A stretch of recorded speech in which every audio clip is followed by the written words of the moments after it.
Hello, good evening, and welcome to NAMPORT here on Metropolitan Television. NAMPORT is proudly brought to you in association with the Ghana Revenue Authority, Goyle Company Limited, Serene Insurance, Ghana Link Network Services, and Meridian Port Services, MPS.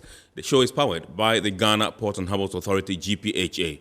Now, we are streaming live also on our social media handles. On Facebook, you can get us live on Ghana Port and Harbours Authority, Ghana Port and Harbours Authority. On YouTube, we are streaming live at NAMPORT Ghana. NAMPORT Ghana. We're also streaming live at Port of Tema on Facebook, Port of Tema.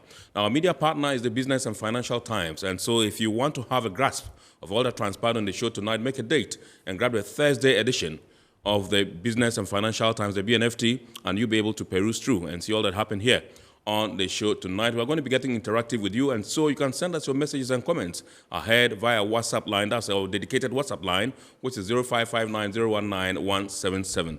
0559-019-177. At the appropriate time, we shall be activating the phone lines for you to call in and contribute to the discussion.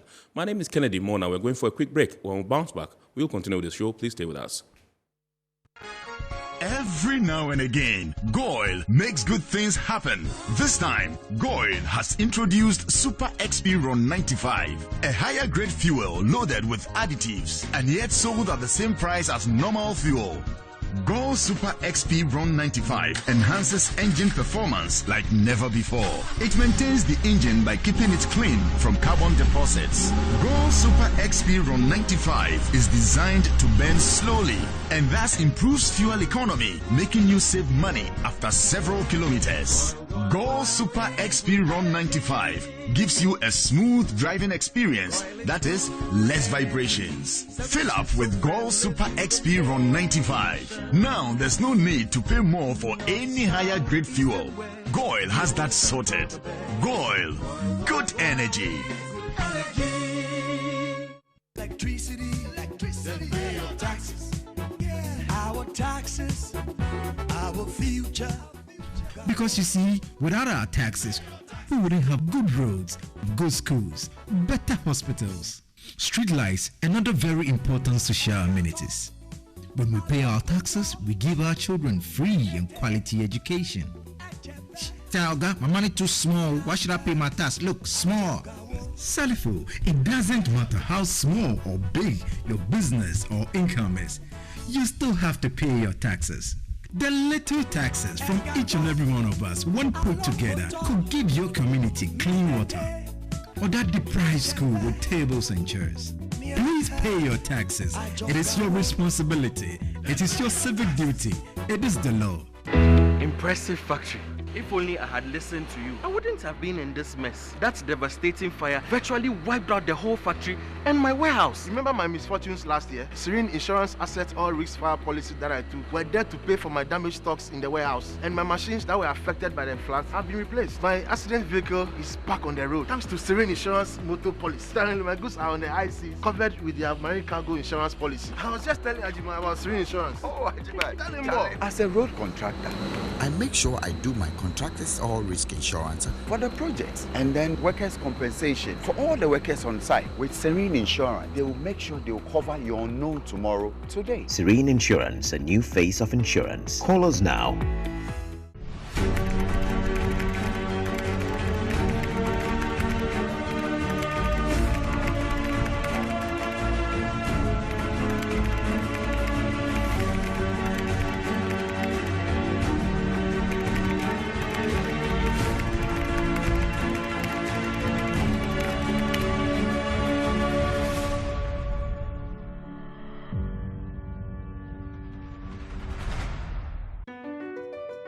Mps Terminal 3 is Africa's new state-of-the-art container terminal at Tema Port. For manufacturers, agro-processors and traders, the new port means business can be done faster. This infrastructure boost will improve Ghana's port handling capacity, connect more trading routes, and oil the engine of growth for the economy, creating greater opportunities across all sectors as Africa's markets merge and become the largest trading bloc globally. MPS, we connect, you thrive. All right, so you're welcome back. It's now time for us to take a look at happenings in the port and shipping industry in the course of the week. And here in Accra, a workshop was held to enhance small-scale cross-border trade in West Africa, plus the fact that officials of the Namibian Port Authority paid a working visit to the Ghana Port and Harbours Authority, and the aim was to strengthen bilateral ties between both port authorities. Let's take a look at these stories and more. A two-day stakeholder workshop on promoting small-scale cross-border trade, rule of law, and use of technology in West Africa has been held in Accra. The program, organized by the POS Foundation in partnership with Ghana International Trade Commission, with support from German international organization GIZ, brought together key private and public sector players in trade from Ghana, La Côte d'Ivoire, Burkina Faso, Togo, Benin, and Nigeria. The workshop sought to provide a platform for trade stakeholders to converge, dialogue, and identify challenges and prospects existent within small-scale cross-border trade in those selected West African countries. During the opening ceremony, Executive Director of the POS Foundation, Jonathan Osei-Owusu, underscored the need for the harmonization of standards and systems within the sub-region to enhance the flow of trade. We may not necessarily need one African president, which is difficult to come by. But we can have one system that will communicate. For example, systems of migration in Ghana can communicate to that of Burkina Faso, communicate to Togo, and make trade and business well and better in our system. That is the United Systems of Africa and technology that we are advocating for. The CEO of the Center for the Promotion of Private Enterprise in Nigeria, Dr. Muda Yusuf, called for improved enthusiasm from governments in the sub-region towards the removal of non-tariff barriers to trade. The greatest problem that we face in cross-border trade is these non-tariff barriers. Multiple checkpoints, arbitrary levies, arbitrary import duty, border closure, and extortion. This is something that is common across the entire countries in the sub-region. Policy inconsistency, low level of economic policy convergence, necessary for proper integration. All of us here are largely private sector. It's like we are talking to ourselves. Those that can really make the difference are the key government agencies in terms of the institutions, in terms of policies, and in terms of investment in infrastructure. The guest of honor and chairman of the ECOWAS Trade Liberalization Scheme Task Force, Dr. Mohammed Ibn Chambers, lamented the current state of intra-West Africa trade. Intra-EU trade is around 68%. Trade among European countries is that deep. In ASEAN, it's also around 65%. Trade within the ASEAN countries. So if ours is hovering at 15, even 20%, it means that really we are punching way below our belt. We can do more, and we should do more. And if we do more, it only means that we are producing more. We are creating more opportunities for the traders to earn more, opportunities to employ our young people, and to prosper our region. The Tema Bonded Terminal, a privately managed inland container depot at the port of Tema, specialized in the handling of international maritime dangerous goods, is one of the corporate entities that have recently donated to the APPIATSE Support Fund. The APPIATSE Support Fund was set up to gather resources towards the reconstruction of the APPIATSE Township, which suffered a gory explosion in January this year. TBT donated 1,700 bags of cement towards the reconstruction of the town of APPIATSE. It's part of our corporate social responsibility, right? As you mentioned, we're in the transport industry for dangerous goods, right? So we store, we handle, and then we deliver dangerous goods. So the explosion that took place obviously touched our hearts because we knew what safety measures needed to be taken place, right? So out of that concern, and we think it's important that we support the fund. It would be recalled that less than a month ago, corporate GPHA visited the APPIATSE township and donated 2,000 bags of cement for the same purpose. Speaking during the official presentation of the donation, the chairperson of the APPIATSE Support Fund Committee, Reverend Dr. Joyce Aye, revealed that so far approximately 39.2 million in cash and kind has been raised for the APPIATSE Support Fund. We are soliciting for funds to give to the APPIATSE Reconstruction Implementation Team to reconstruct the town, and also to help return the members of the community to as close a life as they had before. So the plan is to help them to get sustainable work so that they can put their lives together. I know a lot of times people want to give something big, but it's amazing to know that sometimes it's the little amounts en masse which also tend to be much bigger than the huge amounts that we are expecting. The fire and safety manager at the port of Tema, Edward Heyman, indicated GPHA's resolve to continue to ensure the safe handling of dangerous cargo at the ports. GPHA already have a system in place to monitor, to receive and monitor, store, ensure that DGs and dangerous goods move from the port safely to their destination. In fact, after these incidents, a lesson has been learned, a committee has been set, and it's ongoing reviewing our standard operation to ensure that such incidents should not happen in the port or in the corridor of Ghana.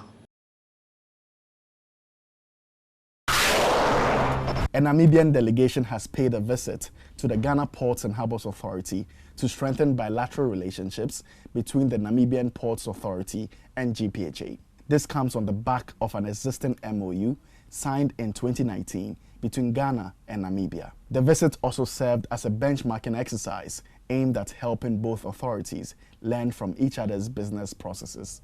The General Manager, Marketing and Corporate Affairs of GPHA, Esther J.B. Donko, explained the business strategy and growth prospects of the Ghana Ports and Harbours Authority. Since the opening of Terminal 3 in June 2019, we have drastically improved upon our transshipment cargo traffic.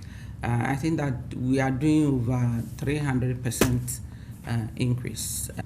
Of course, as a part of the ports in the sub-region, we are also competing for the transit cargo. And so we have an office located in Burkina Faso, and that office liaises with our customers there and us here to ensure that, first of all, we give the best of service to the customers there, and then also to prospect for new businesses for the transit trade.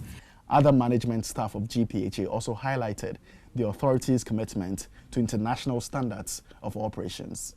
One key thing is we are very much safety inclined. We very much trying to look at standards. So as we are certified in 3 standards that we have, the 9001, 14,001, and then 45,001. There is an add-on we are already into. We've had the first stage audit. That's the 27,001, information security. The delegation from Namibia also shared their business portfolio. The main port, the port of Walfish Bay, that is our flagship in terms of Namibia and the Namibian Ports Authority as well.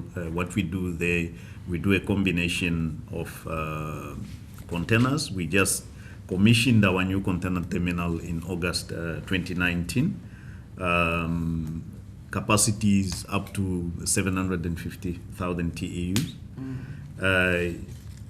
But why I was saying that I'm excited is that we are currently in a process of concessioning the new container terminal. And you know, your knowledge will come in handy in terms of how you handled your concessioning locally, because we're doing this for the first time. Indigenous oil marketing company and Ghana's market leader, GOIL, continues to contribute meaningfully to Ghana's health sector.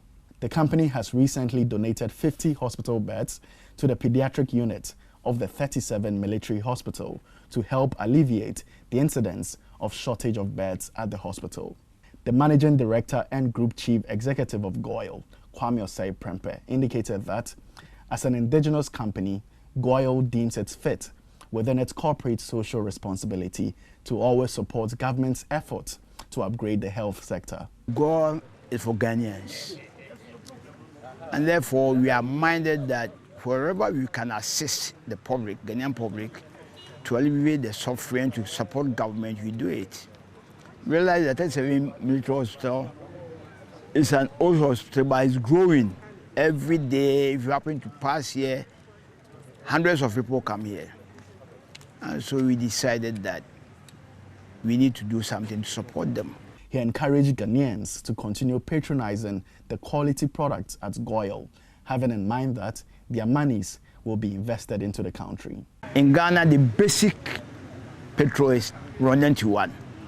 If you go to some of our competitors, they sell RON 95 at a higher price, V-Power than them. But if you come to GOIL, we sell only RON 95 at the basic price of RON 91. So if you have your car, and if you want to save money, why should you bypass GOIL and go and buy RON 91 into your car, where we can get RON 95 at the same price at the GOIL filling station? Commanding officer at the 37 military hospital, Brigadier General Dr. Azuma Bugri, said this donation will go a long way to help the hospital carry out its mandate. For GOIL to donate 50 beds, they have given us what can be used to build what? A hospital in some settings.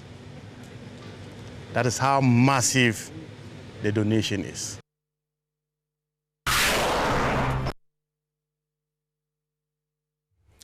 All right, so those were some happenings in the port and shipping industry that took place in the course of the week.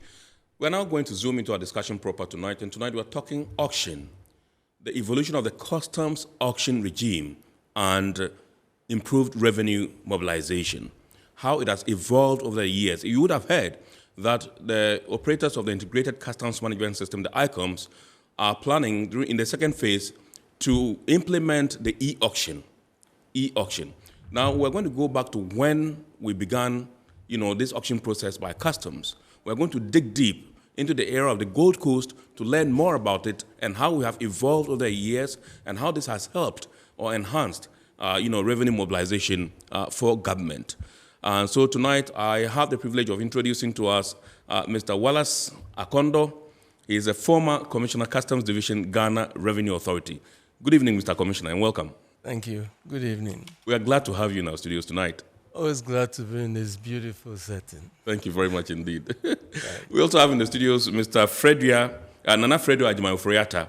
He's the acting president of the Customs Brokers Association of Ghana, QBAG. Also joining us via Zoom is Forwarder Johnny Mante. Forwarder Johnny Mante is the chairman of the Ghana Institute of Freight Forwarders, Tema chapter. Ghana Institute of Freight Forwarders, Tema. He's joining us via Zoom. Good evening, Chairman, if you can hear us. And thank you for joining us. Loud and clear. Oh, fantastic. There he is. And I'm glad to be here. Great. I know you are quite busy. You have a paper to write, but you decided to oblige us, and so we are deeply grateful to you for that.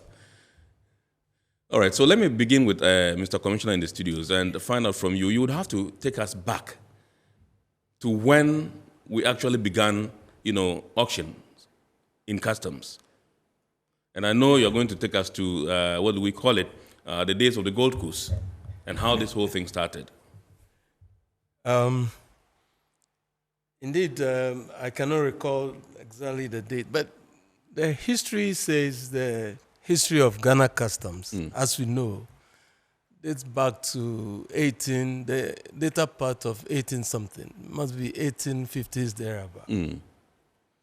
And I can envisage that auctions had taken place from those days because our British forebears had been trading with us. They introduced the processes of customs, and as the history revolved, at a point the director of customs was even in charge of the whole treasury of the colony. Okay. So revenue and revenue mobilization, which is a key component of auctioning, had been there for all these times. Right. If I look back at my time, and of course I had done... You mean at your time as commissioner? No, before my career in customs. In customs, okay. Yeah, which dates back to as far back as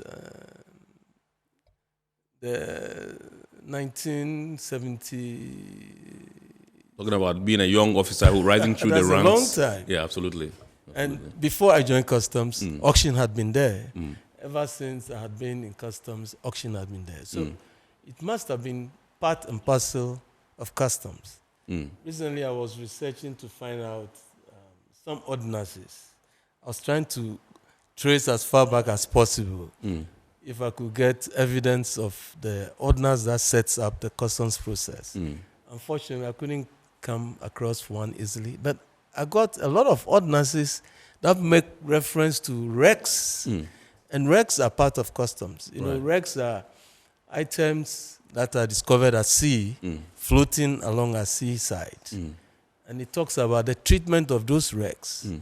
And part of the treatment is to take custody of them and also possibly sell them in order to raise revenue. So you can see that auction has had a long history of this country, and I'm not surprised because right from day one, the customs or the agency that have been charged to mobilize revenue for government had always looked at the possibility or the possibilities of raising revenue.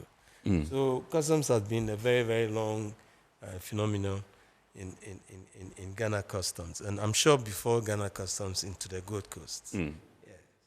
Now, before we commence the show, you mentioned the port of Jamestown. Yes. And I know most people were not probably aware that we used to have the Jamestown Port, even before the port of Tema, or perhaps because before the oldest that we know, that's the port of Takoradi. Can you run us through the Jamestown Port? Right.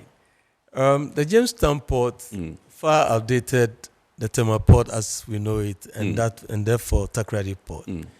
Indeed, the history talked about even Cape Coast and Elmina at various points serving as ports. And if you know the history of Ghana and the location of the ports, it gives you a kind of indication about the trading history of this country. So Jamestown definitely predated Tema by several years. If you go to Jamestown, you look at the infrastructure there, one of the significant things you find is the lighthouse. Right. And the lighthouse is one of the outstanding icons of a typical port, because the lighthouse is supposed to be a beacon to direct the movement of vessels coming into port and moving out of port. So if you see the lighthouse at Jamestown, it's an indication. Now, if you look at the infrastructure, the office, what is now called the custom office, you can see a typical custom structure of a long room, a place where merchants will meet with custom house brokers and meet with sometimes passengers as well. Right. Yeah, so the history is indicative that Jamestown had always been a port long before we thought about Tema. There are a lot of warehouses as well in the Jamestown area. You know, the forts, and then now the forts had come to be prison houses. But those times, they were housing the seats of government, as well as serious merchandise that was taking place as trade was being exchanged between the inhabitants and then the Europeans who came to colonize us as far back as that time. So Jamestown, I remember in our days we call it British Accra. British Accra. And if you look at the architecture, and last time I was reading Honorable Amatefio's writing on him. He was trying to do something on the architecture. I write up on the architecture of Accra. And that will show you how historical Jamestown or British Accra had been. So yes, we've had trading with our colonial masters for a long time now. If you go to Cape Coast, you can see similar infrastructure there. Also an indication that we have had port facilities there several years ago. Of course, Takoradi is much recent. Axim, I've been forts in Axim as well, and I'm sure a lot of trade had exchanged there. There were a lot of trading, starting from exchanging human beings, the slave trade, into commercial goods. Basically, we were trading with what they could get from Africa. The produce from Africa, spices and food items, and also the minerals that they could lay hold on. And in exchange, we're getting stuff like drinks, like arms. The mirror was a very known commodity that was mesmerizing our people. Mirror. Our people were mesmerized to see their faces in mirrors. Their image, So we read all those histories in the past, and Gold Coast, and for that matter, Ghana had a very long history of trading along the coast, and not only in Ghana but the whole coast of West Africa. Right. Okay. So let me come to engineer Forwarder Johnny Mante. I want to make you an engineer by force, and find out from you. You represent importers, exporters, and the trading community, and you are the interface between them and their activities in the port. And sometimes you would have come across instances where commodities or goods that your cargo that your clients bring pass for auction. Have you had that experience before? And what would you say is your assessment of the auction process as we have it at the moment?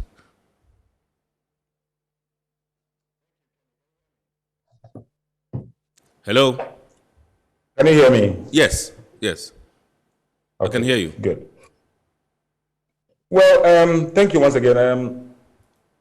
At the moment, it's interesting to hear Commissioner give us a background and the history of auctions in Ghana. Yet, what we see today is a big variation of what used to be in the time.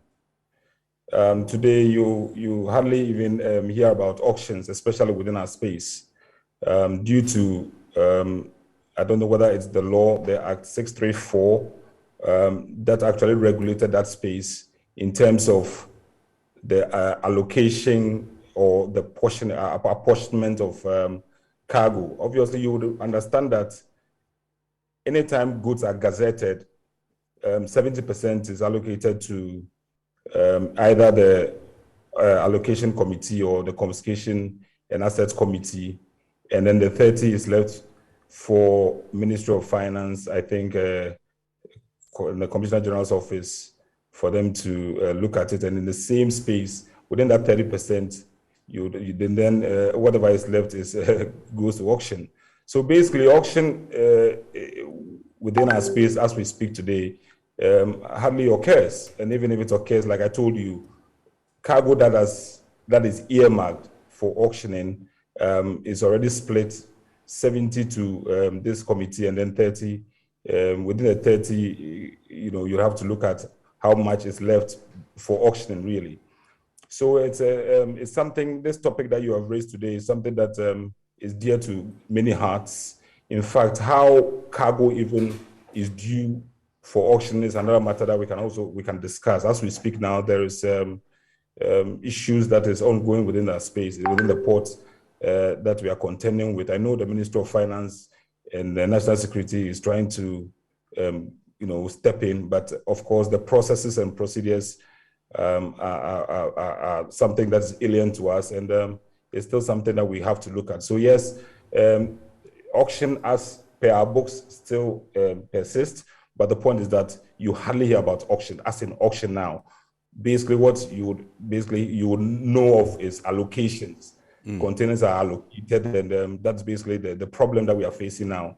You would find people who have brought in cargo, they are ready to pay, most even have paid, and then by the time you realize the cargo is nowhere to be found, you go and they tell you it's been allocated. So it's important that we look at that space very, very well and try and put some proper regulations within. I know ICOMs lately have started something with the UCL where it's really easy. Where cargo has gone on UCL, that's on there's something they call undeclared cargo list. Yeah. Yes, you do an application on the online, and if the cargo is still sitting in the port, then you are granted a relief where you go and pay your state warehouse rent and you go and clear your cargo. Yet there are vendors in the port who are just emptying containers. You ask them where they are coming from. You don't even know where they are coming from. The names that the quarters from which they claim they come from, you would marvel, and it's not something that we should condone as we speak. It makes rubbish of all the paperless processes and all the process that we put in place to ensure that we have a smooth implementation of the trade facilitation agreements that we've made, and to ensure that people are able to move their cargo smoothly. But at the moment, if you talk about auctions, there is basically little to talk about. All right, let me stay with you a little more for the Johnny Mante. With respect to the issue of allocation, you mentioned 70% to the committee and 30% to the Ministry of Finance. Is that what it is supposed to be? And what's the committee supposed to do with it, with the 70%? Well, good question. If you look at the Act 634, if I'm right, I mean, that act has actually been repealed. 2002 Act 634, it's been repealed. As to whether there is another act that regulates that space in terms of the confiscation, is it confiscation committee, they call them, assets and confiscation committee. I don't know if there's another act that replaced the 634, but to the best of my knowledge, the 634 2002 has been repealed. So which means that that committee itself should not find its place within our space. The regulations we have, and if you look at the 891 per the rules we have, basically when any cargo after 14 days, after 7 days, which means that the cargo has elapsed the statutory that the law mandates it goes on state warehouse rate. So when it goes after the 7 or 14 days, that is 7 days when it's perishable item and 14 days when it's usual cargo. What happens is that it is deemed to have entered into what? Rent. So what you do is that you pay what you call state warehouse rent. ICOMs have made that easy, which means that once your cargo goes on UCL, you only do an application on your system. The customs guys at the other end will check if it is true that you have fulfilled all the requirements and your cargo is released to you to go and pay. Now, this allocation committee, I don't know where they are. I don't know how they came about, because like I told you, the 634 is no longer in place. All right? But 70% of the cargo goes to them. 70% of all gazetted cargo goes to them. So what they do is that they look at the list and they choose what they want. And the 30% goes to the Ministry of Finance, GRA, and then all the other agencies. And the same 30% goes for, they have to, deduce what amount goes for auction. So basically, like I told you, auction is non-existent. And there are vendors who actually, go to auctions to buy stuff. But now, you and I can no longer wait for anything for the Monte. Are we merely speculating? Are we merely speculating about the 70% to the committee? Because I'm still finding it difficult to wrap my head around how a committee that has been instituted to see to the auction of cargo from the ports would be allocated 70%, as much as 70%, to do what with it? When the cardinal objective is to raise revenue for government. Well, that's what it is. That's what it's been. I mean, you can find out from the commissioner who is sitting. We have Mr. Commissioner here. Let me find out from you. You heard for the Mante, who has indicated that there's no auction. Auction is now non-existent. It's just by way of math. And that when the list comes, 70% is allocated to the committee. What committee? And 30% to the Ministry of Finance. Is this true when you were commissioner? Was this the case? The evolution, the history of auction is very trite and very dynamic. And like he's saying, he's talking about specialized allocations. He's talking about there is auction, but you don't see much of it. He's talking about 30%. Over the period, the process of auctioning had taken various shapes and nuances. Time was when, in order to decongest the port, for example, as business and trade gets bigger and bigger, there was the need to move cargo out of the port faster. Sometimes to find space for the cargo outside of the port area. And I remember in the early days of the military interregnum, for example, we have to take cars all the way from Tema to around Elwak. The Ministry of Agric had a department there. There was a lot of space in order to park cars that had, overstayed days in the port. You agree with me that for a port, one of the most expensive pieces of land in any country is the port. Can you imagine how much space or how many containers you could take if you look at the space that one car takes, for example? So it was becoming very uneconomical. So we started moving some of those vehicles. Now, over time also, government realized that some of these items, like cars and others, could have been used to satisfy some of these obligations and policies. For instance, logistical constraints, vehicles, because of physical constraints, ministries, departments, and agencies. And so sometimes they fall on these vehicles. Right, doctors that needed to be transported, teachers, etc., etc. So some of these allocations were made. That was the beginnings of the allocations. Right. Now it moved from hitherto public servants who had gone on courses abroad could bring in their vehicles free of duty. Those things, as austerity moves in and the country could barely, afford those, was constrained. So we could allocate, the government could allocate some of these to such professionals. To such professionals. And that was the beginning of the allocations. Over time, it changed, or it added from vehicles to other goods, etc., etc., and etc. And it has transcended most regimes. Most governments.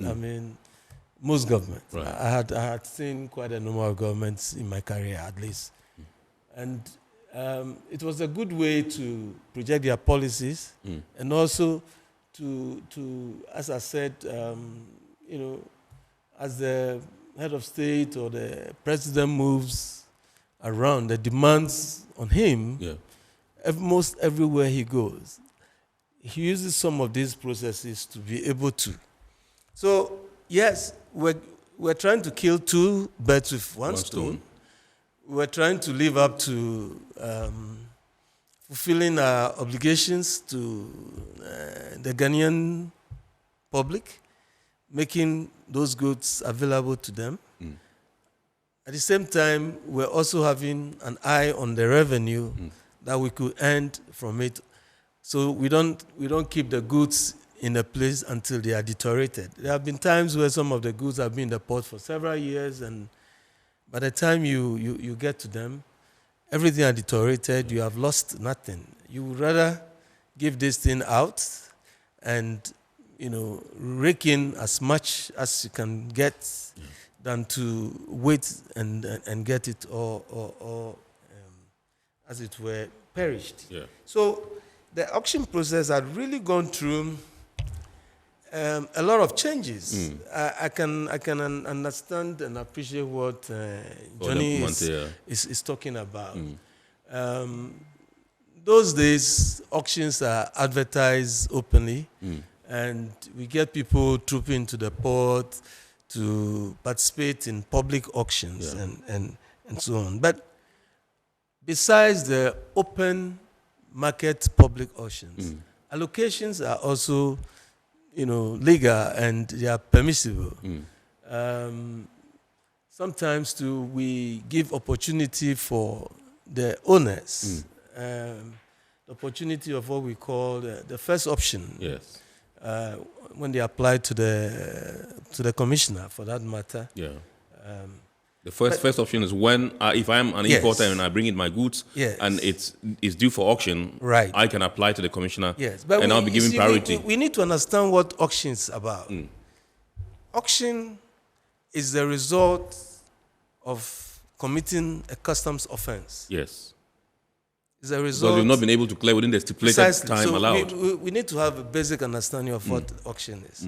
We have the process for entering goods and clearing them from the port.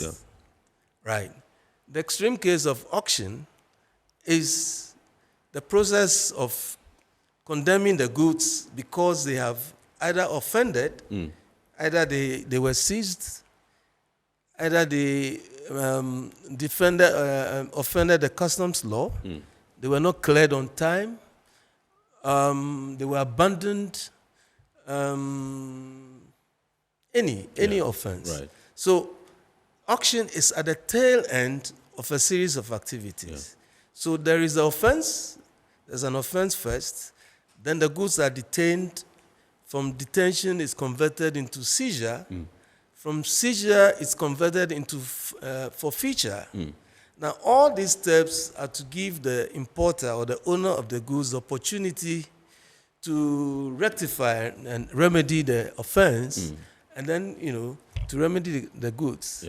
Now, eventually, when neither of these happens, then the goods are confiscated to the state. At that point, the owner loses the right of ownership. It becomes the property of the state. Now, you can now understand the state, representing the government, when it decides that as part of its state, Mr. Commissioner, if you can pull your mic close to you so that you'll be audible enough. Fantastic. So you can understand if the government thinks that as the representative of the state, if you have these goods on your hand that had offended some of the rules that you have set, what do you do to it? The government has the right to even condemn it. At a point in time, there was legislation to even just destroy vehicles, vehicles that had overstayed their stay in the port. Because the overstay in the port was costing space. It was costing us space. Goods that were coming in could not find space in the port. In the port. So at the point it was legislated that those vehicles should be stripped of the ownership of the and then we forfeited it and then destroyed it. So it is the right of the state to determine disposal. Once it's confiscated, it becomes the property of the state. So you can also now understand the interest in various governments in controlling how the disposal of such confiscated items are. Like I'm saying, the state could instruct that destroy. The state could say allocate to this person who the government would have otherwise looked for resources to dole out, physical resources to present a facility or the other. But in spite of that, like he said, as much as possible, sometimes we still have glimpses or we still have evidence of public auctions. Not only in Tema, at the other ports and other stations. And in my time, I know the teams move from place to place. Kumasi, Aplau, Sunyani, you know. And these are not only goods that are seized entering the goods, entering into the jurisdiction. These are goods that have offended the custom laws, even seized on our roads, like vehicles that entered without proper registration and without paying of duty. Yes. And these goods, some of them were arrested and kept at the barracks at the airport. And sometimes you have to dispose of them because they have stayed my interest, Mr. Commissioner, has to do with the 70%, 30% thing. Was that so in your time? I just want a brief response. Yeah, these are administrative. These are administrative measures that have been put in place. Okay. Again, like I'm saying, essentially to reflect the interests of government. Okay. Government has interest in the goods that are being condemned.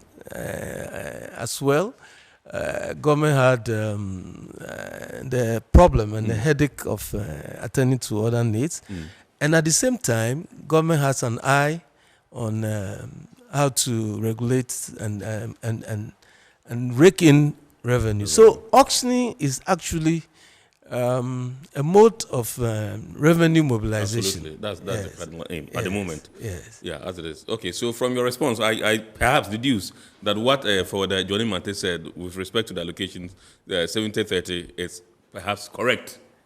Yes, I don't know the proportion now. I don't know, but I think it was around that. Okay. The origins was this go way back before this government. I mean, governments had come and gone. Subsequent. But that was it. Okay. Part of it is allocated. Part of it goes on the mat for public auction. Okay. Let me come to you, Nana Fredu Ajimai Ofreata, and find out from you. Like I put to for the Johnny Mante, you are the interface between the trading public, the importers, exporters, and then the port community. And so you have had occasions where perhaps commodities or goods that your clients have brought in have crossed onto the uncleared cargo list and perhaps due for auction. Have you had any such experience? And have you had occasions where perhaps you personally felt a bit disgruntled about the process, leading to the auction of such commodities, or maybe whether you received complaints from your clients? Well, thank you very much. The area of auction is a very contentious one. And Commissioner has had a difficulty trying to lay the facts bare. That should tell you it's very contentious. Well, what's auction? Auction, we all know, is a public sale. That's what it's supposed to do. Of goods that government has probably put his hand on and says, we have to sell them off to raise revenue. But the processes, the procedures, it's all clouded, if I'm allowed to say. It's almost clouded in secrecy. There's no real transparency. Of course, government has an interest, and the government is who? The government represents the state in all of this. But we as the trading community and then the public at large, we also are interested in it because government raising revenue will be, at the end of the day, used for public good. So when these things there's some bit shrouded in some form of secrecy. That's what raises the antennas, and everybody is interested. I've had, clients calling and complaining. I haven't had a personal one, but because we had associations, we have our members coming to basically, say things that we cannot say, in a space like this, because we have situations where importers have actually managed to pay duty even at the very last minute. And because of the delay in raising the revenue to pay the said duties, they probably have attracted some rent. And they've paid the duty looking for the mopping up funds to come and clear the rent that's accrued. And before this, you could say, Jack, the container is found at Amaris or one of these terminals, half empty. It's been opened and they are still cutting things out. We had to get Tema police involved in some of the situations. So we feel there's even some cabal that's operating within the port space when it comes to auctions and allocations and things like that. And that is where we have a problem. But as to the idea of auction in general, it's a good one. Government needs to raise revenue. And that's the last resort. Like Commissioner alluded to, from detention, seizure, forfeiture, confiscation, and then final disposal. The mode of disposing has always been the problem. because we don't get to know. We are supposed to be members of the community. I mean, he says several regimes have come and they are always, it's almost like a work in progress.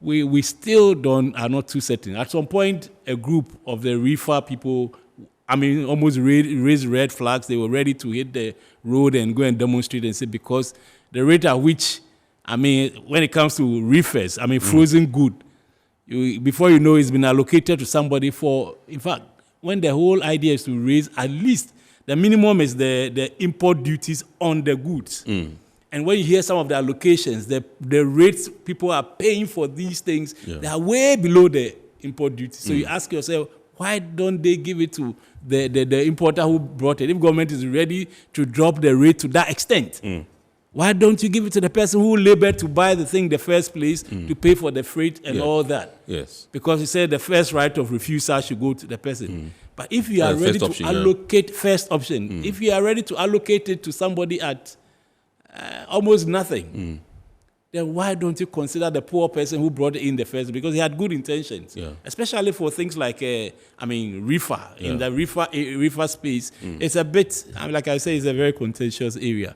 I mean, so we pray that something will be done in this space, because I mean, we've had even situations where people actually wants to attack people. He's identified his car being driven by somebody, and he's so.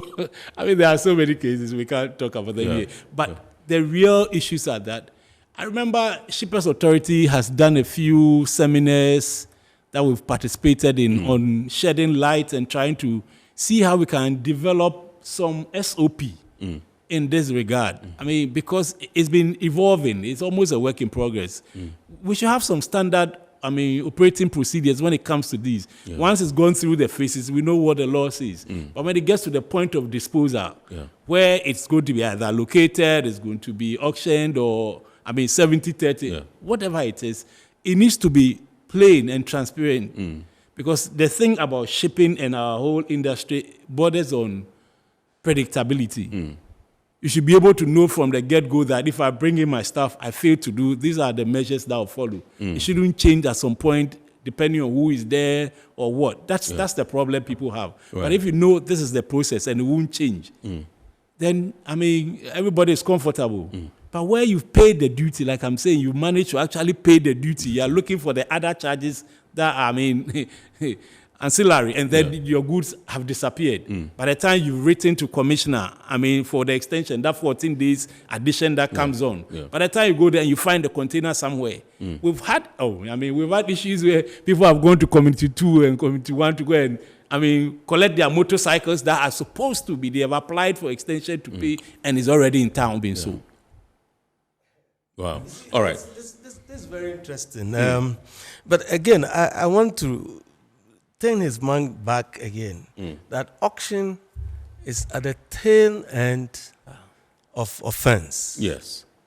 So it means that you've been given time, the time has elapsed. In customs, that's why we always say that facilitation is a flip side of compliance. You know, nobody will just go and take your goods if there is no offense, if you have not exhausted all these remedies. It's painful. I can understand how he feels. I've heard this argument severally. We have tried to make it sometimes, even as customs. Sometimes we had talked or presented the view of the importer. But again, like I'm saying, if you go to some administrations, just to insist on compliance as a punitive measure, the goods are not even redeemed. They are destroyed. Just to ensure that there is complete compliance. Of course, in our case, third world countries and developing countries, we need revenue, so we have to be. In most jurisdictions, advanced countries, if you do not comply, they just crash your car. For example, they just take it out of the port and then they crash it. Because the port, again, is the most expensive piece of land in any jurisdiction. So you cannot afford to use the port as a warehouse or a garage for your car. Now, if you are going to be an importer, you know you have to import your vehicle. And the information is available. The laws have been passed. information is made known to the forwarders, the freight forwarders, who are the intermediary between the public and the customs. The laws are there. We know the laws, we know the procedures, we know what one is likely to be. Friends call me from outside. We want to bring this car, I'll give you the advice. I'll tell you exactly what it is. Some of them would try and comply. Some of them would try to go around, circumvent the system. Now, when it happens like this, I can only sympathize with you, but it doesn't lie within me to, as it were, also offend the law by trying to pacify or make it easier for you. So we must understand that basically it is an issue of compliance. Right. And you can introduce the human element. We can think about how best to to go around the procedure, make it transparent.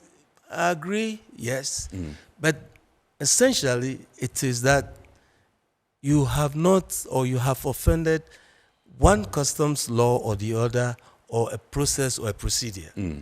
That's the bottom line. Right. And when it comes to that, you cannot also pick and choose what kind of punishment one can go through when you offend the law. Right. Of course, there are facilities where you can. In the extreme case where somebody had paid duty and is about to. If you have a problem, approach the commissioner or his delegated officers at the various ports. I mean, we are human. There's a lot of discretion that the sector commanders. I have been in charge of Tema Harbour. I had worked in Tema Harbour several times. Even at our level, when we're mid-management, there was a lot of discretions that we could exercise. Once you could see the seriousness of the importer, the idea is not to seize things from one Ghanaian and give it to another one. You know, but people wait until the worst happens before they take the steps. But it would be very good to make an approach to the commissioner, and he has facilities to, you know. All right, so let me come to forwarder Johnny Mante, if you are still on the line and you can hear me loud and clear.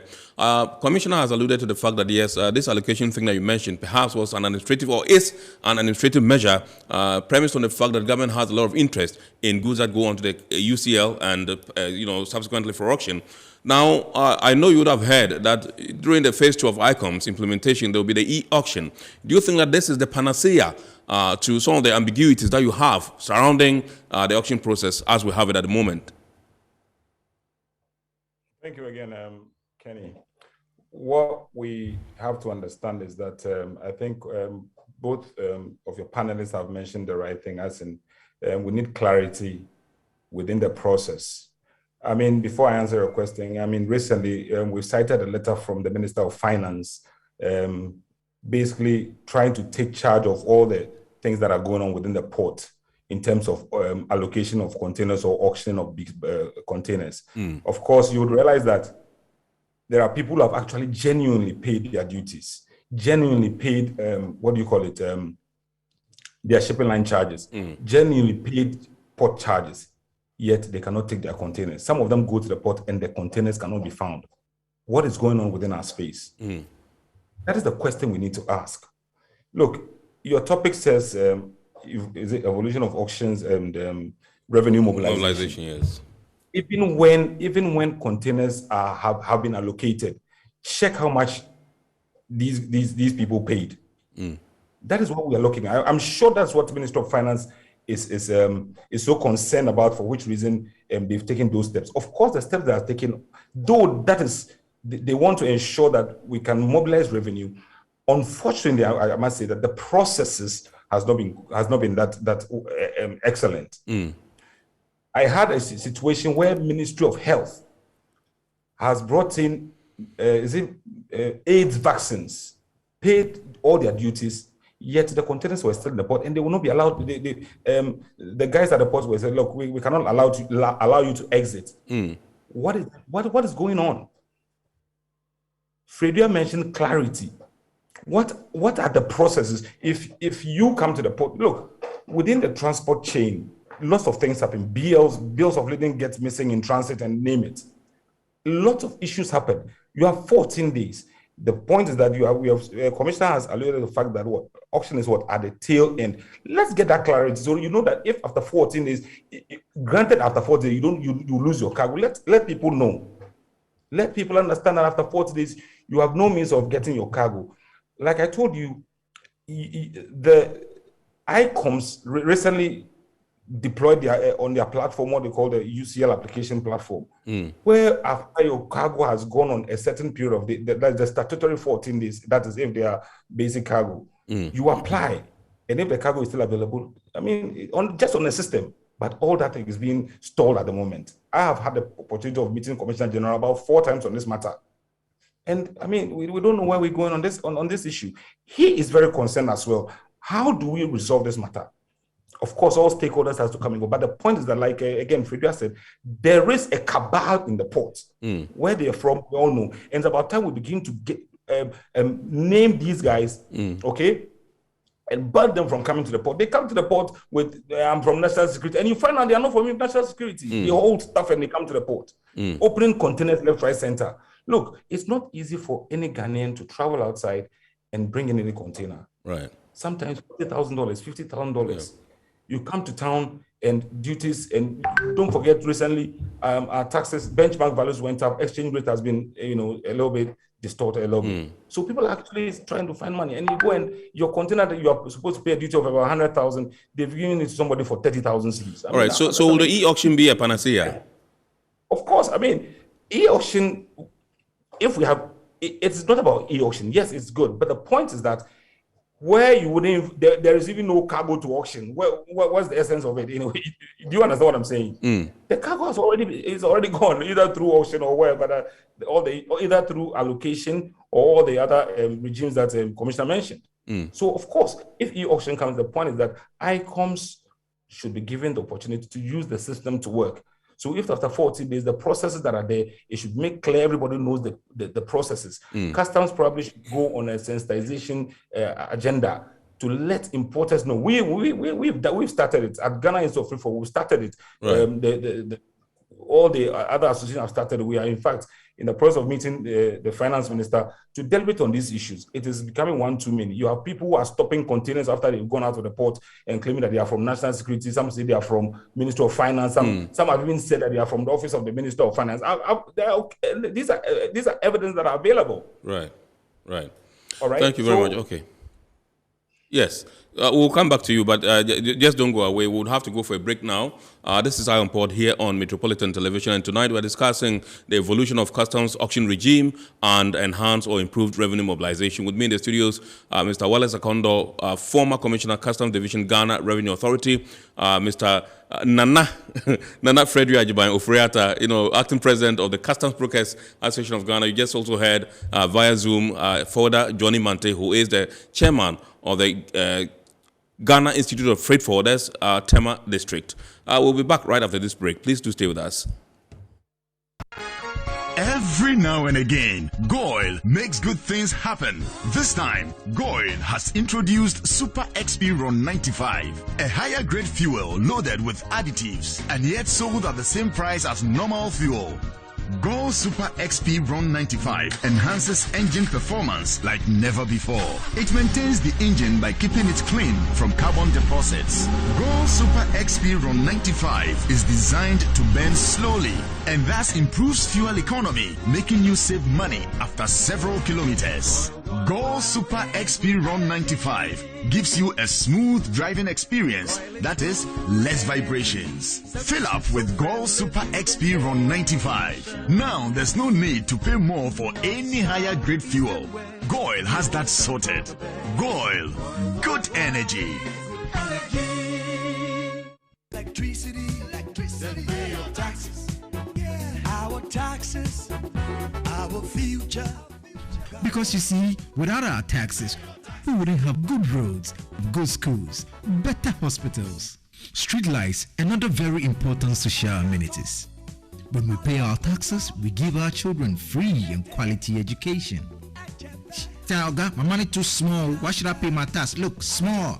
Salifo, it doesn't matter how small or big your business or income is. You still have to pay your taxes. The little taxes from each and every one of us, when put together, could give your community clean water. Or that deprived school with tables and chairs. Please pay your taxes. It is your responsibility. It is your civic duty. It is the law. Impressive factory. If only I had listened to you, I wouldn't have been in this mess. That devastating fire virtually wiped out the whole factory and my warehouse. Remember my misfortunes last year? Serene Insurance Asset All Risk Fire policy that I took were there to pay for my damaged stocks in the warehouse. And my machines that were affected by the floods have been replaced. My accident vehicle is back on the road thanks to Serene Insurance motor policy. Currently, my goods are on the high seas, covered with their marine cargo insurance policy. I was just telling Ajima about Serene Insurance. Oh, Ajima, tell him more. As a road contractor, I make sure I do my contractors all risk insurance for the projects and then workers' compensation for all the workers on site. With Serene Insurance, they will make sure they will cover your unknown tomorrow today. Serene Insurance, a new face of insurance. Call us now.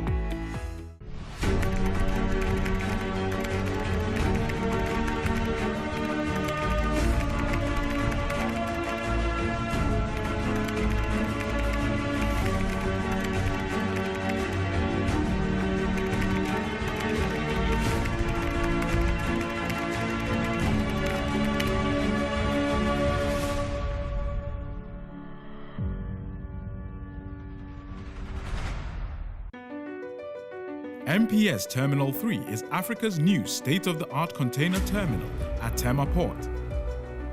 For manufacturers, agro-processors and traders, the new port means business can be done faster.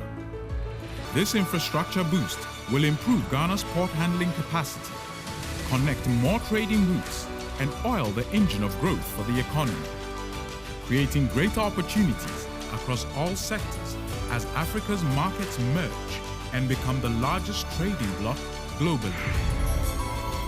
MPS, we connect, you thrive.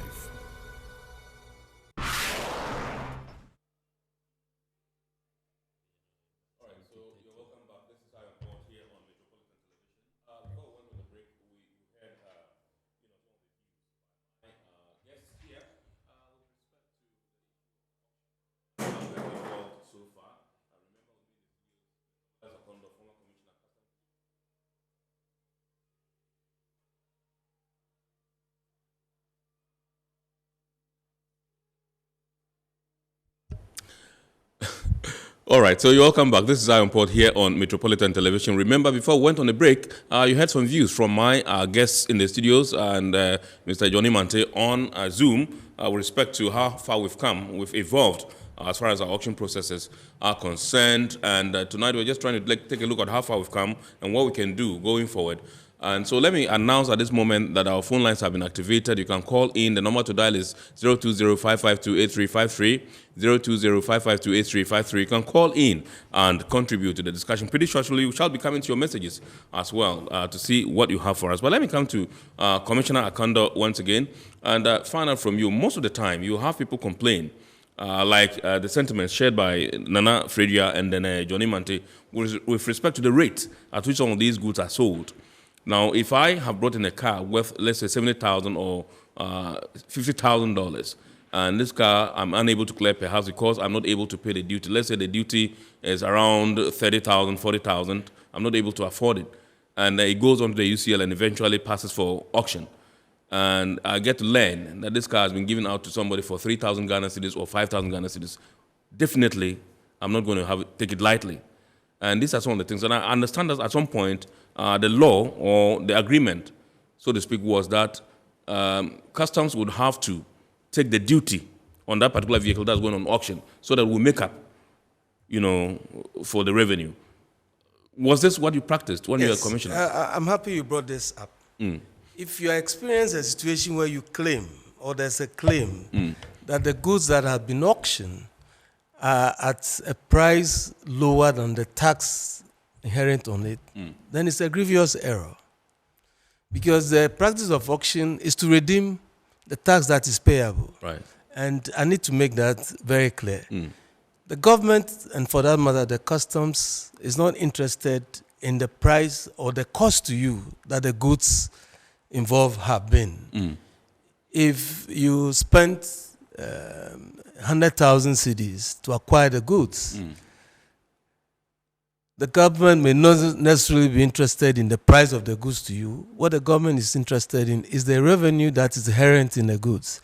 How much tax would be redeemed in the goods? If the tax to be redeemed is just 20,000 cedis, for example, that is the interest of government.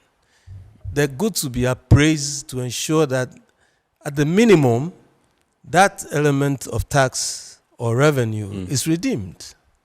Now, if the claim is that people are buying these goods allocated to them at prices below the inherent taxes, that will be a very, very grievous error. And that one, the attention of the commissioner should be drawn to it, and it should be remedied. Right. Because the essence of the auction is to redeem. Yes. But we make some mistakes. Sometimes the original importer brings an old vehicle. And you know, under the regime, our laws says, in addition, especially for vehicles, in addition to the taxes that are due, there are penal provisions for bringing a certain age of vehicles, right, especially. And that was because it was proven that the older the vehicle, the more consumption that of fuel and other accessories, and that becomes a burden on the government as well. Right.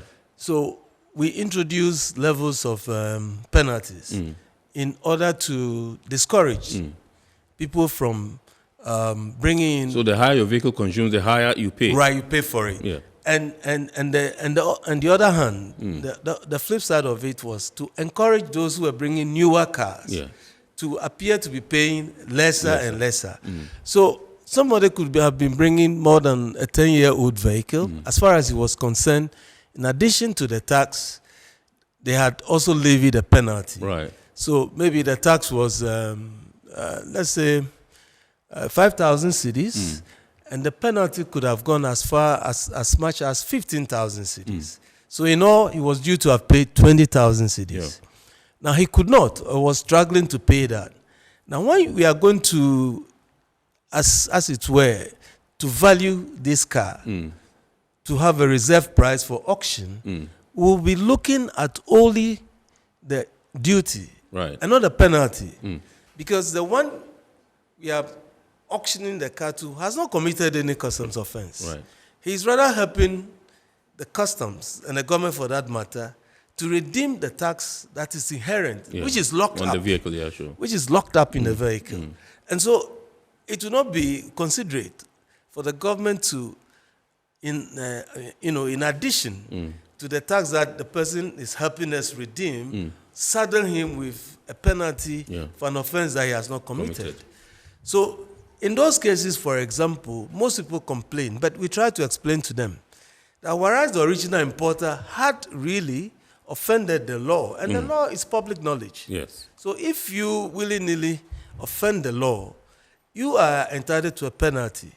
But if you don't, and somebody else is helping us to redeem the tax and helping us to mobilize the tax, it will be unfair on the part of the customs to add the penalty to the buyer of the goods when he has not committed any offense. So in that situation, to most people it will appear as if the car is being sold to another Ghanaian who is not an importer. The importer is being asked to pay something higher, and the Ghanaian is getting access to something much lower than what they are asking him to do. Right. Besides those specific issues, especially of vehicles, if there is evidence or if there is any appearance that goods are being allocated or openly sold at prices far lower than the duties that are, exigible on the products, then it's a grievous error. Right. That one should be reported and properly investigated. Yes, because as far as I'm concerned, you must have to do a proper appraisal of the goods. First of all, you would have to gazette the goods, describe it as much as you can, and after condemning it and having put up the regulation, having gazetted it, which means that you are giving public notice to whoever those goods belong, that this is the status of your goods now. You must come back. That's the work of the state warehouse officers. You must come back, physically open all the boxes of the goods and appraise the value of the goods. Right. You must have to assess the tax and appraise value. And normally the appraised value is a little higher than the tax that is redeemable, because we make provision for genuine people who may come after the sale of the goods, who may apply for what we call the surplus proceeds. Right. Okay. All right, so let's get into the inbox. And this one from Solomon says, please ask Mr. Akondo if auction can ever be scrapped and what impact it will make or have on government revenue. It's possible. Like I had intimated when we started, there are some jurisdictions that don't even want to believe in the auction. For them, it is not the issue of the revenue. And as you know, in most developing countries, revenue, import revenue, constitutes just a minute fraction of total revenue. They have other sources of revenue. In some jurisdictions, import duties and they constitute just about 5 to 10% of national revenue. So for them, compliance may take precedence over revenue. So in some jurisdictions, like I said, they would outrightly just, once you offend the customs law, the biggest penalty is levied. Sometimes not cash or physical penalty, but outright confiscation, and then they destroy the item. For example, vehicles, they will scrap them and then roll them over in a mill, and they can use that as input or raw material for other manufacturers. Yeah, so maybe Ghana, well, as we develop, and as the AFTA also improves, where we'll not be forced to rely so much on custom import revenues, but we'll be relying a lot more on domestically generated revenue, like the sales tax, like the VAT, etc., etc. Then we'll be doing a lot more punitive actions to enforce the customs law. Right. Okay, this one says, in 2013-2014, my BMW X5 was taken, and I was asked to go to the castle and pay 4,000 Ghana cedis, even though it wasn't out of date. I was having my duty intact, but always my papers kept getting missing. What can account for this, Mr. Commissioner? Well, I'm sorry. I pity him, but Ghana, I've heard stories about getting your papers missing in various ministries and offices where you go to transact business. I don't think it's good enough. And also, I think public servants must also be forthright. Since I've been in office, it's my duty to, as much as explain to you why I do what I have to do. In fact, there was an embarrassing case where a very prominent chief in this country, very, very close to me, had a very important commodity which he imported into this country. It's a very scarce commodity. You can't easily get it. And, it was auctioned. There were goods in the port that had been in the port for several years. Unfortunately, I think somebody had an eye on this particular one. And so at the least opportunity when the good was condemned, Swiftly, it was. Before, I could have notice of it, I was so embarrassed. So I was trying to go through the auction list to see if I could get a similar product in order to substitute. Unfortunately, the quality of the product that my boss brought in was not what was readily available. And till today, it's been a very big source of embarrassment to me. So I would only advise the public that sometimes we just chance on. Sometimes it's a gift. Somebody might gift you a car. Yeah. Abroad.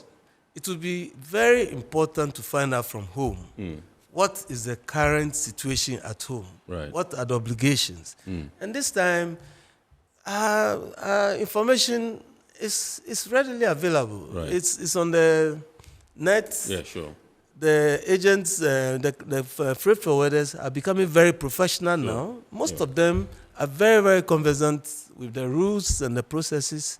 So I did not agree at all with Johnny that as for information, we have the information is readily available. Right. So they should be able to pass on the information to their clients and advise them.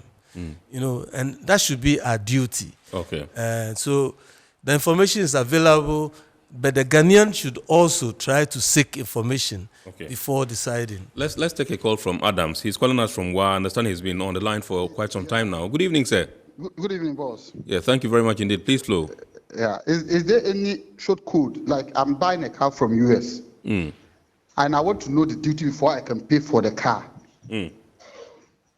Oh yes. You can go to the this platform. Yes, I think Ghana's Trading Hub. Yes, Ghana's Trading Hub. Yes. Yeah. I mean, when you go to Ghana's Trading, go on Google and just type Ghana's Trading Hub. It will load. Ghana Trading. Yeah. Hub. Ghana Trading. Trading Hub. Yeah. Ghana Trading Hub. Okay. Yeah. Okay. Yeah, and then you'll be able to, I mean, put in the details there, and then you have a fair estimation of your duty to be paid. Okay. Yes. All right. Thank you very much indeed. So information is readily available anywhere in the world. Right now, it's even on the net. So even before originating the import, whoever is bringing the goods from foreign can always assess how much it will cost to do, how long he must stay in the port. All the legislation and the processes are obviously clear. Johnny was talking about ICOMS. Yeah. Well, ICOMS, I agree. ICOMS is only going to facilitate what's on paper. But again, I always insist that all these e-processes, they must always follow the law. Right. The ICOMS will make it transparent, will make it available, but the ICOMS will not replace the law. Okay. Yeah, so the law must be followed and complied with. All right, so this one, he's watching from Facebook. He's watching live on Facebook. Okay, I understand we have Kojo from Dansuman. We're running out of time, but let's just go there and then pick him. Hello, good evening, sir. Yeah, good evening. Yes.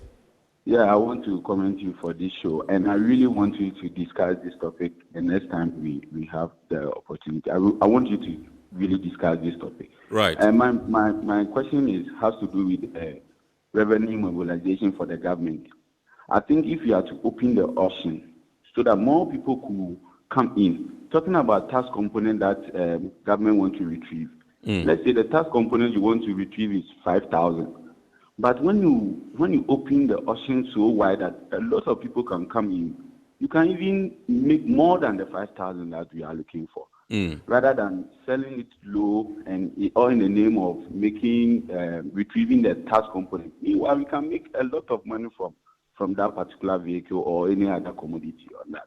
So I think we need to open the auction market so that we could raise a lot of money. At the end of the day, if government is taking a lot of money over there, it will cause the duty component to reduce. Right. Thank you. Thank you very much indeed. We are grateful to you for your call. This one says, so from this explanation, can the car be sold to the original importer when it's due for auctioning, or after forfeiture, the owner fails to win during the auction process? Well, I think that if we apply the first option rule, the owner can get to buy the car back. Well, I think that we are running out of time, seriously. This one says, hi, Kennedy. They can check the homepage of ICOMS, external.unipassghana.com. Okay, so from Adams, the one that called from WA, this is a response from ICOMS. It says you can check the homepage of ICOMS, external.unipassghana.com. Unipassghana is one word, .com, and click on the used vehicle calculator. Once the details are entered, the estimated duties and taxes will be done. And so when you go in there, you'd find the model, the year, and all that. You click on them, and then the duty definitely would come. So if you want to buy a car, you want to check the duty before you import it, that's what to do. Go to external.unipassghana.com and then you'll be able to get it. I think that we are just behind time, and so for those of you whose messages we haven't taken, you can check out the abridged version on Wednesday at 8:30 p.m. Ghana Television, and then we'll get some responses for you. We'll put them there and get some responses for you. And I would like to say big thanks here to Commissioner Wallace Akando. He is a former Commissioner Customs Division, Ghana Revenue Authority, who graciously joined us this evening to have this very beautiful discussion. I also say a very big thanks to Nana Fredio Ajimayo Furiata, Acting President, Customs Brokers Association of Ghana, QBAG, and indeed to Father Johnny Mante, who joined us via Zoom. He is the President or Chairman, Tema, that's Ghana Institute of Freight Forwarders. The name is Kennedy Mona. Well, today Samson Asaki, Executive Secretary of the Importers and Exporters Association, is celebrating his birthday. So happy birthday to you. Yesterday was also the birthday of one of my colleagues, Malik Adams, Ghana Ports and Harbours Authority, Marketing and Corporate Affairs. We wish you the best, glad tidings and good fortune in this season. God willing, next week we shall bounce back with another wonderful edition of Eye on Port here on Metro TV. The name is Kennedy Mona. We wish you a super week ahead and enjoy your evening.